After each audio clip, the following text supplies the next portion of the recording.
had several applicants from private equity, and it's mainly like when they're bought, like right around that time, because they're coming from a family-owned company or something similar.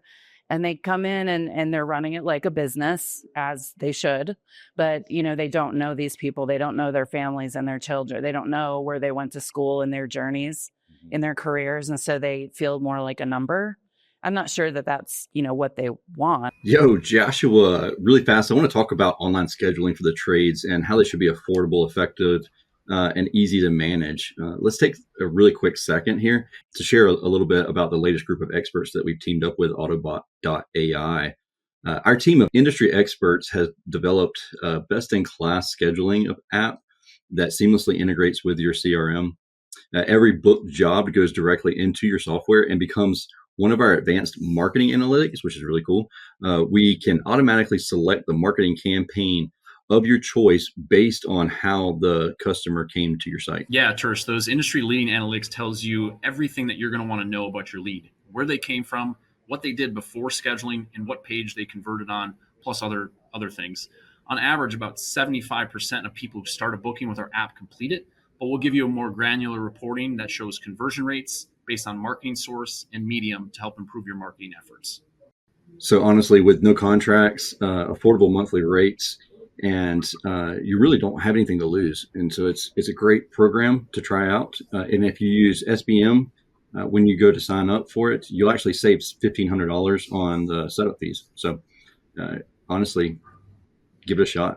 Tell us what you think. Today's episode is powered by Rilla Voice. Rilla has taken those cumbersome, time-consuming ride-alongs and streamlined the entire process by leveraging AI technology to do dozens or hundreds of ride-alongs virtually every single day. They also provide you, the owner or manager, with the top performers KPI metrics designed easily for you to coach your team into rock stars. Schedule a demo today at www.rilla.com. I want to give a huge shout out to Market Storm for sponsoring today's episode. You've heard of Google ads, Facebook ads, and SEO, but did you know that there's an entire ecosystem, like 80% of the internet, that ads can be served on that you barely heard about? That's where Market Storm operates. They leverage data science and AI to build customer profiles for your ideal customers and get your ads in front of prospects before they are ready to hire a pro, planting your brand in their minds early and often. To chat with the team about how they can help you grow your business, visit marketstorm.ai. Welcome to the show, Samantha. Thank you. So tell us a little bit about yourself, kind of your background, and what it is that you do, like trades and all that good jazz. Sure. So my name's Samantha Brazie. I'm the general manager with Progressive Heating, Air, and Plumbing. I have been in the HVAC and plumbing industry for about 17 years. When I graduated high school, I was in the restaurant industry actually for 10 and happenstance into HVAC. It's just kept me here. How'd you get into it? How did you? Yeah, it's got its hands on you. Yeah. How did you get into it from the restaurant world? It was 2007 and gas prices just went through the roof, and I couldn't afford to go to college and pay my bills with gas money the way that it was. And so I got a part-time job as a telemarketer. How did you like that? Yeah, it was being screened at. It was an experience. I learned a lot. It was cold calling too, so people were not very nice. Yep. But it helped me grow a lot. It taught me a lot. And when I graduated college at the end of that year, the owner asked me if I would help out with their Florida office. And so I moved there for 3 years, ended up being the office manager, left that company, and then swore I was getting out of HVAC because I just didn't want to be in it anymore. All been there. Yeah. And then 2011, we were still in the recession and it just wasn't on the cards. So I reached out to an owner of a local company in Noonan. A couple of them, he responded. I checked the company out. They really cared about their people and they had their values in order. And so he brought me in for an interview. I kind of told him what I could do and he was interested. He asked me if I could build a website. And I said, yep. And then I went to figure out how to build a website so I could get my job. So I started 14 years ago as the marketing coordinator at Progressive and then worked my way up over the years. So you've been at Progressive for 14 years? Yep. Oh, wow. That's cool. That is interesting because you don't really hear of people staying with one HVAC company for 10 plus years. I love my company. The owner has taught me a lot about, I'd like to believe I was always a genuine person, but just, living by your values, being good to people. And I love our company. I can't imagine going anywhere else. Yeah, I feel you there. That's awesome. When you find a good place that really does do the things they say they're going to do. It's rare. It's rare. And it's like, and people know that because we've all had bad, you have to have the bad experiences to realize the good ones. Yeah, they appreciate the good ones for sure. Absolutely. So I'm going to ask you some hard questions. Okay, great.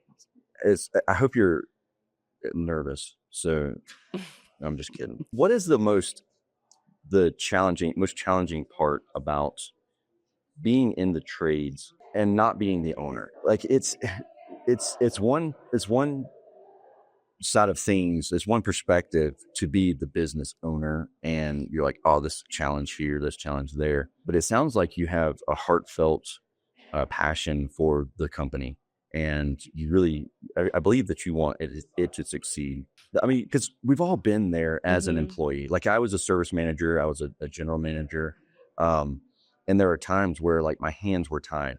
And I will say Fred, who was the company owner of the one that I was the manager of, he didn't explain to me like, all right, this is the why behind the reason I'm telling you no. I'd get frustrated, and then like 6 months later, he'd be like, this is why we did blah, blah, blah, blah. And I'm like, oh, that makes a lot of sense now. Yeah. Have you run into a situation like that? I would say with every role I've had, I've been the marketing coordinator, the sales manager, the operations manager, and now the GM. And I would say everyone has its own challenges, and there's a lack of understanding to some degree, why certain decisions are made, and starting with, why won't you let me order whatever promotional items I want because I know better than you because I'm the marketing person and you're not? Yeah.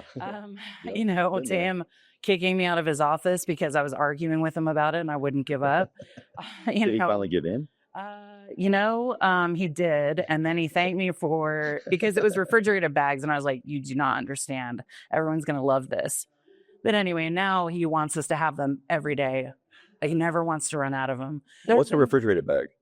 The insulated bags that you zip up and you take them to the grocery store and you can, put your refrigerated stuff in there. We have like 1,000 of those, and it's because Julie goes to Sam's and then buys one and puts cold stuff in it, and she has a spot in her car that it fits perfectly for when she goes to Sam's Club or to Costco, but instead it just comes inside, gets put on the counter, and then puts under the counter.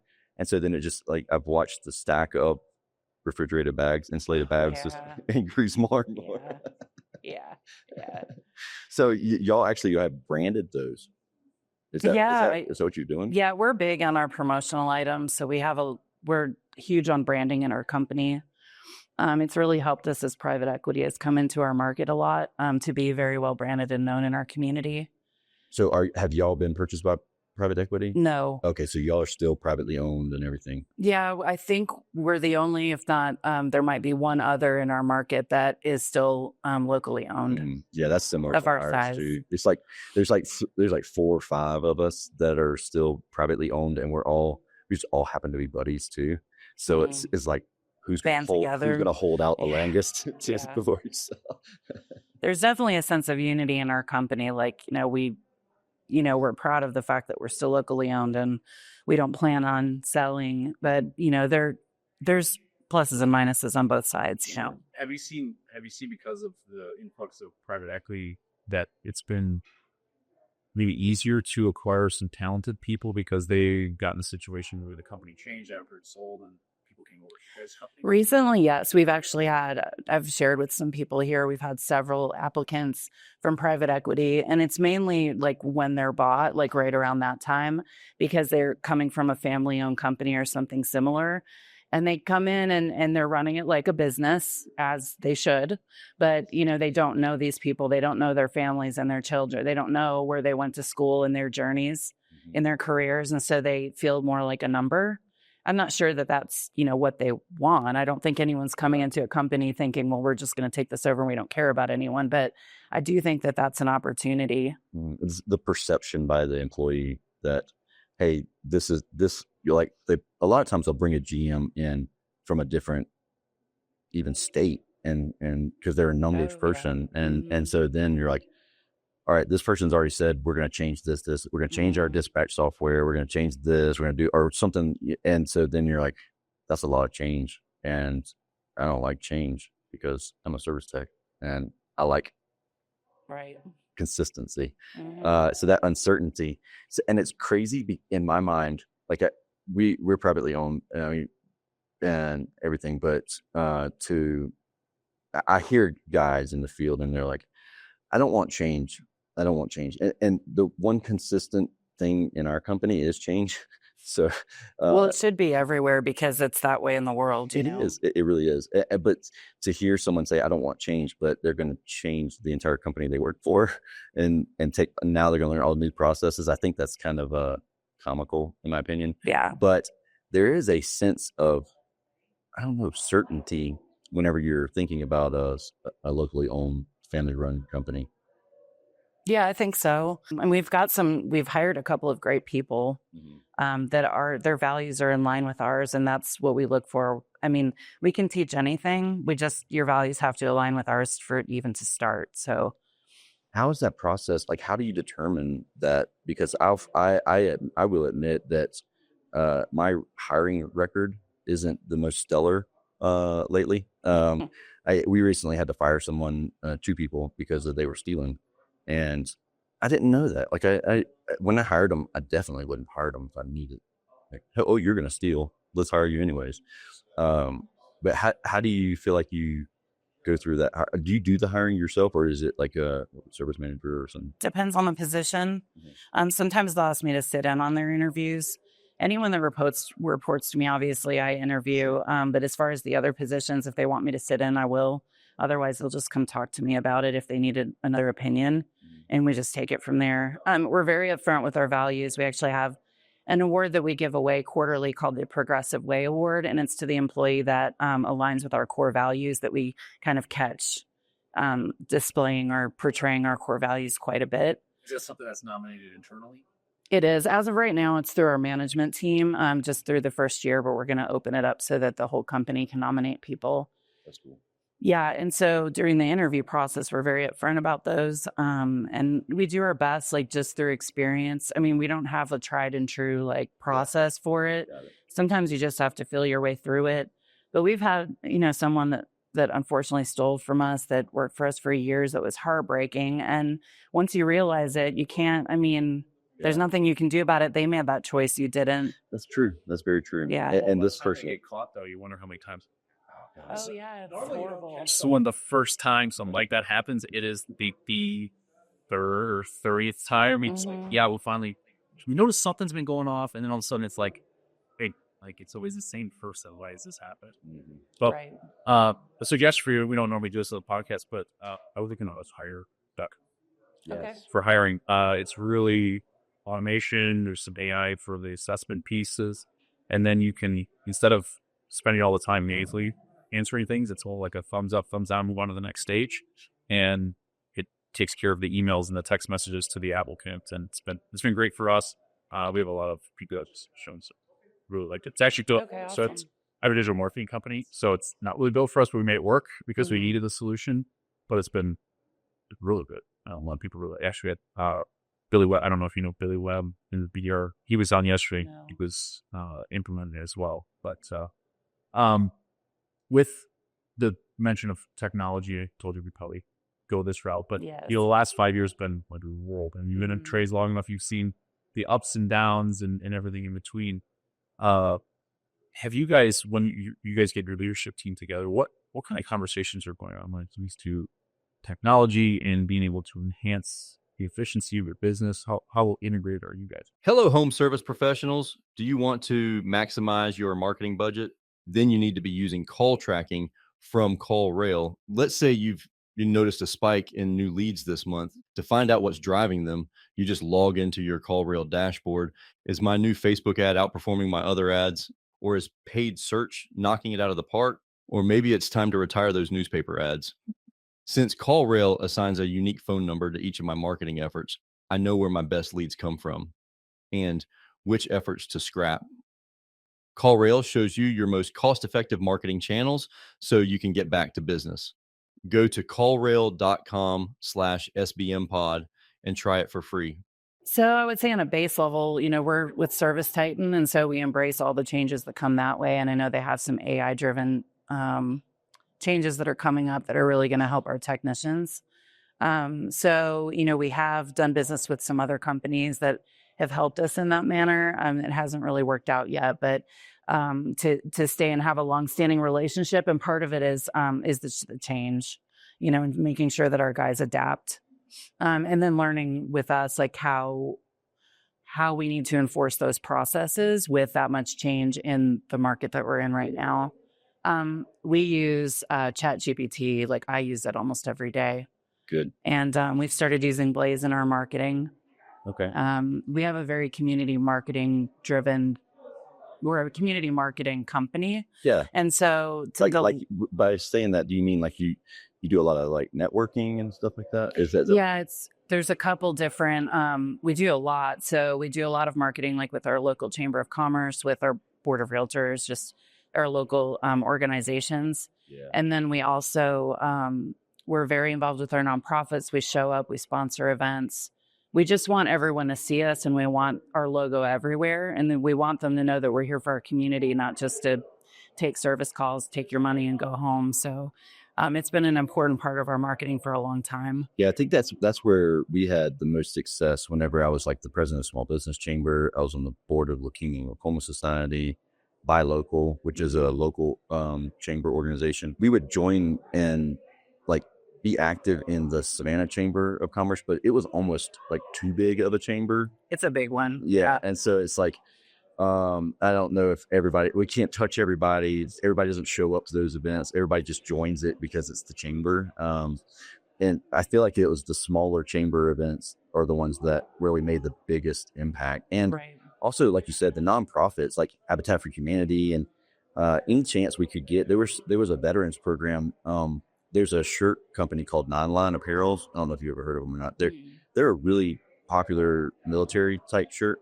And it's just a t-shirt, but it's the branding and everything. But they started building out little tiny homes for veterans. And and so like I reached out to Tyler, he's one of the founders of it. And I was like, dude, I'll put air conditioners in that if you let me. And I'll reach out to the manufacturers and see if they'll donate the equipment.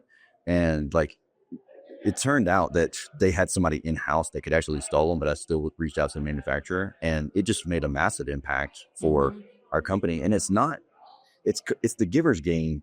Like you give, and you'll gain something, but you don't do it for that reason. You do it for like to give back to the community, and it's just a natural reciprocity.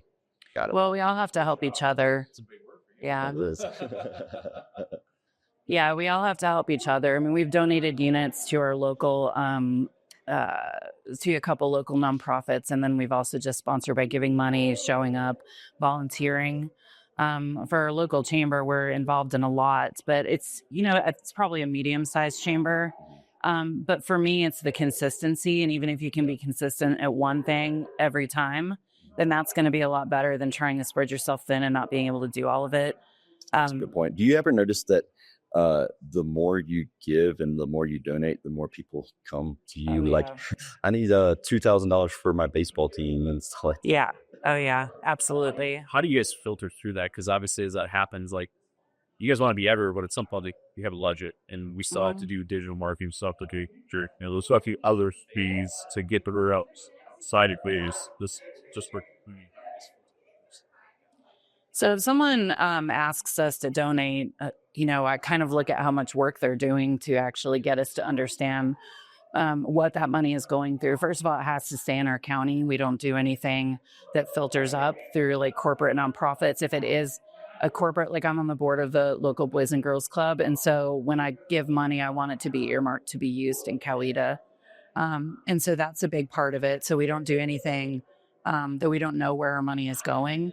And then usually I'll tell people like when we're going to do our budget. And so if they give me enough information to know that this is going to make a difference, then I'll try to do something. And at bare minimum, our marketing coordinator will put it on her calendar to go show up, help with registration.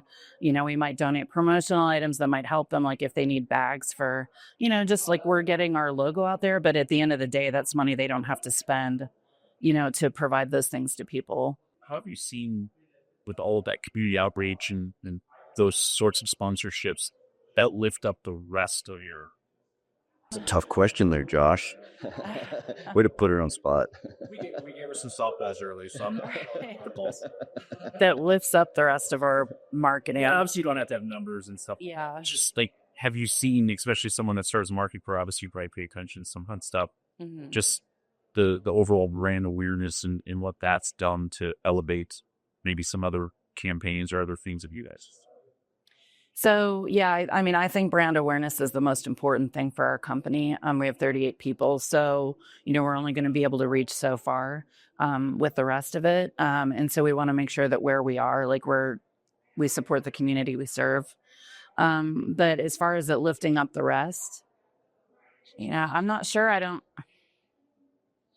That's food for thought for the future. It is. I guess I've never really thought about it like that. Well, it's such a difficult thing. And yeah. I guess I see these conversations a lot on Facebook groups, and Tersh and I have a lot of conversations with contractors, and they're always, they're trying to quantify branding because digital ROI or direct mail or something like that is very one-to-one. Like if you call this tracking number, I'm going to attribute to this campaign. It's very easy, but branding is, you could spend $100,000 a year, or you guys are probably about 10. Yeah, we're closer to a little over 8. Okay, yeah. I just try to do the math. Number of employees. Yeah. He's not good at math. Wasn't too bad. It's in the ballpark. I might have like in the bleacher seats, like way in the back, but I was in the ballpark. Unfortunately, we're not rich, and $2 million is a lot to me. So Right. not much to him. But that conversation is a real struggle, because I find sometimes a lot of companies they're small. They want to billboards and branding. I'm like, you need leads.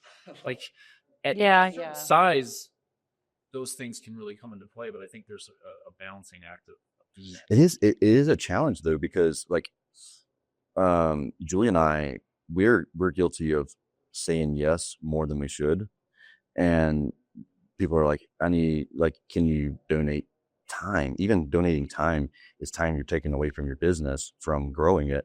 And it's hard to say no, because I need to spend that money on marketing dollars to actually bring leads in. And I look at it as the transactions and relationships, and you need both.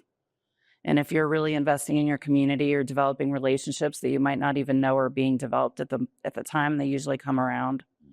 But you need the transactions too. But we want our customer loyalty.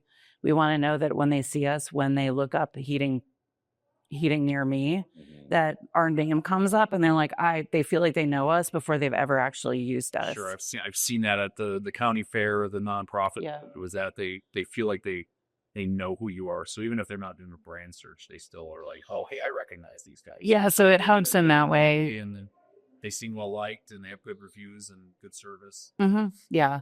It's funny. I went to it was a I don't know, an after hours mixer thing, and I handed a business card to a young lady. Like we're now really good friends. And she runs a nonprofit. I interviewed her, and I said I called it the wrong thing, so I'd be very careful of what I say here. The words that are coming to my mind are the wrong words, and I know this. It's a foster child program, and it's not what I'm supposed to say.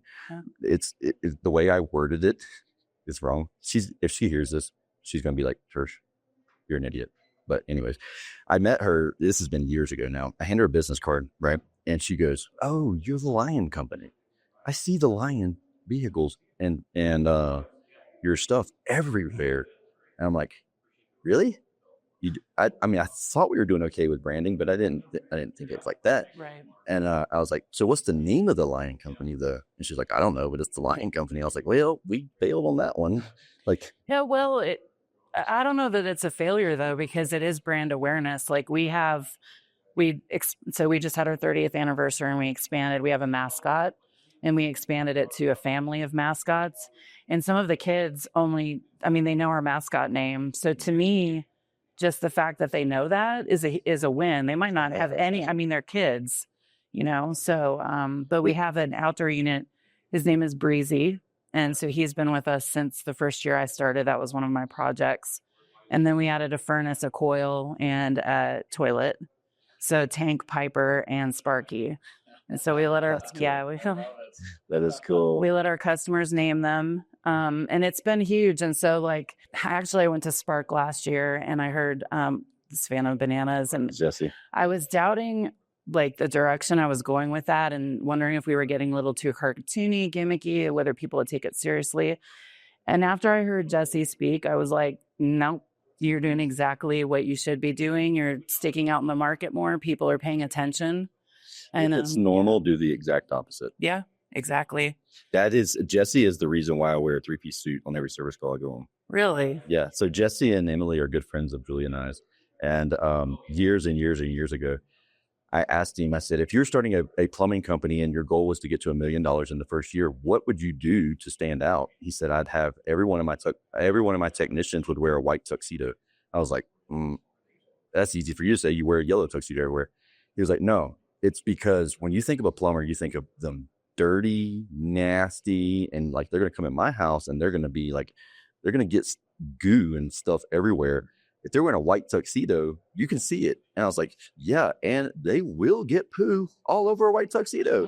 And he was like, yeah, and they would have 6 more of them in the truck. Yeah. And I was like, yeah, touche. But that's also where I could put inventory. and so he really he pushed me to he was like, look around and look at what's really, really, really normal in your organization and do the exact opposite. Well, that's what the Kyle Shield yesterday, the Shilly, he keynote in the morning was a lot about that, the kind of the creative ideas of not limiting yourself, putting constraints on it, but not limit yourself and do the crazy thing, the thing that you think nobody will do or is going to do. It, having mascots and stuff, some people will do that, but they don't take it far enough. Like, oh yeah, we have a mascot, and it's shows up at one event a year. Right. It's not it's not part of the culture. It's not part of what you guys do. Thank you to Company Cam for supporting today's episode. These guys are changing the game for contractors with their smart photo app. Keep your projects documented and streamline your team's communication with even your most complicated jobs. Try it for free for 14 days and get 25% off of your first 2 months at companycam.com/SBM. Tersh, I want to talk about something that's a hot topic in the digital marketing space: missed calls. You were telling me the other day that you have a unique way of making sure 100% of your calls are answered. What the heck are you doing? It's actually really cool. So, we always talk about AI and automation. Well, now I don't have to worry about missed calls anymore because we use Avoca.ai, and it's an AI voice agent.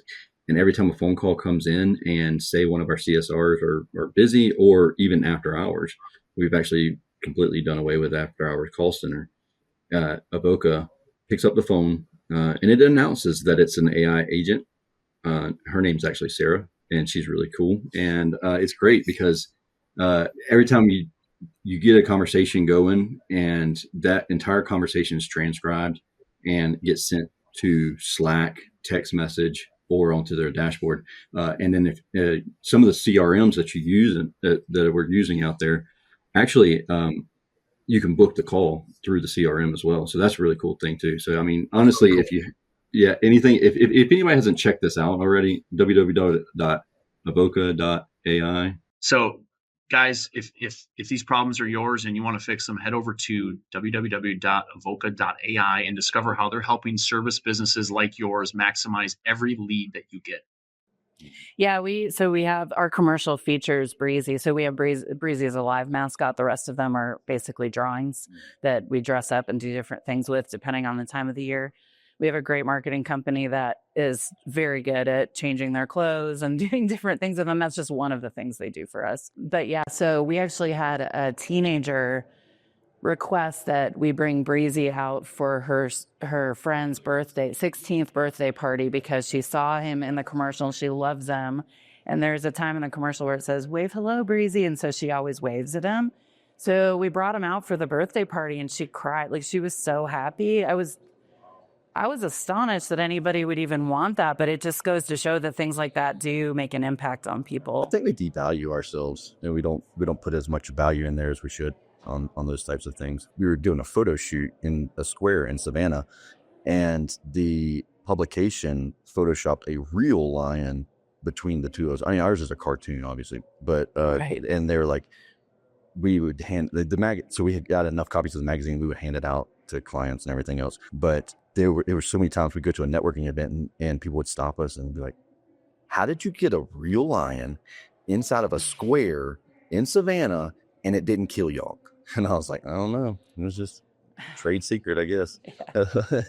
Because they did such a good job on You it. couldn't tell. You could not tell it. They spaced us out when we were taking the photos, and it was kind of awkward. You know, you're taking pictures in a square, a public space in Savannah, and people are looking at you, and you got the space between you when you're taking photos, and then all of a sudden you get the results back, and there's this lion that fits perfectly between the two of you, and it's like, oh, you Yeah, did a makes good sense. job. Yeah. That's why you hire someone that can see the vision. Yeah, absolutely. So you're like, I don't know what this is going to look like, but it turned out great. Yeah. Mhm. So let's go back to a little bit about like overcoming struggles. But before I do that, let's you're here. You said you went last year to Spark. Why come to an event like this? Because let me play devil's advocate here for a second and say, all right, I don't need a coach, because everything that I need to learn, I can ask a Facebook group, or I can ask ChatGPT now. Like, why exactly am I going to pay to have a coach? And why am I going to spend money to fly from Atlanta, Georgia to Colorado Springs, Colorado, and freeze my butt off in Colorado? Like, why put myself through something like that for somebody who has never had a coach or a mentor? Well, I think that everyone needs a coach because they hold you accountable. They help you to be better.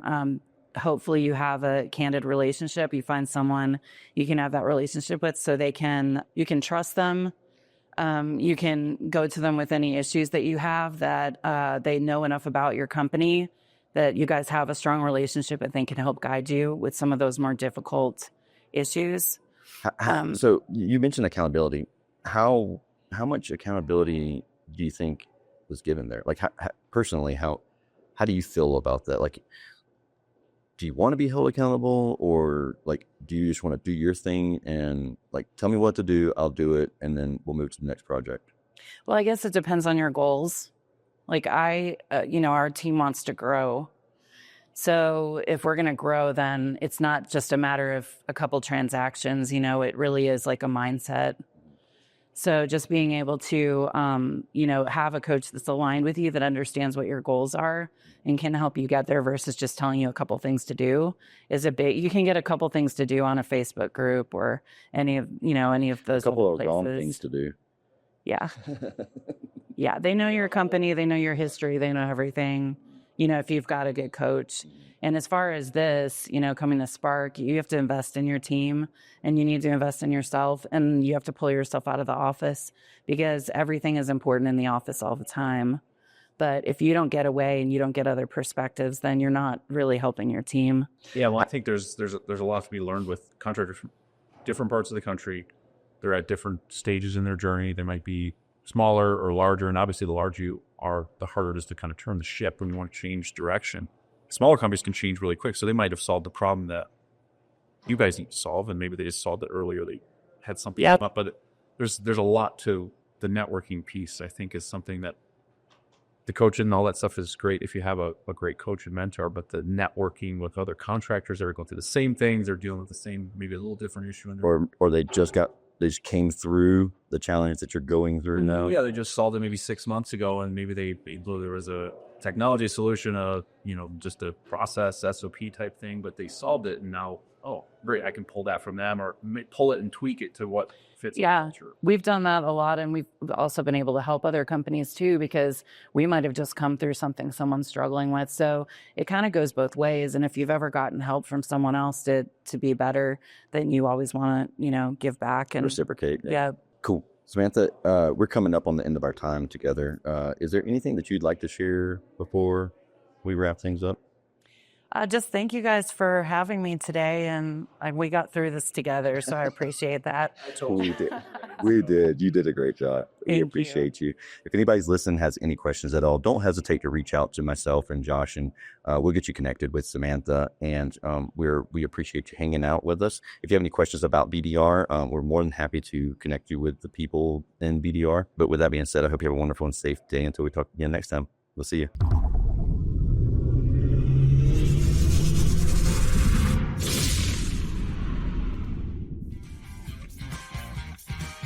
Thank you for listening to this episode of Service Business Mastery. Now that you are equipped with essential business advice from this impactful conversation, you are one step closer to becoming the successful owner of your dreams. If this episode has been helpful to your business journey, don't forget to subscribe to the show, leave a rating, and share it with other owners as well. Visit servicebusinessmastery.com to learn more.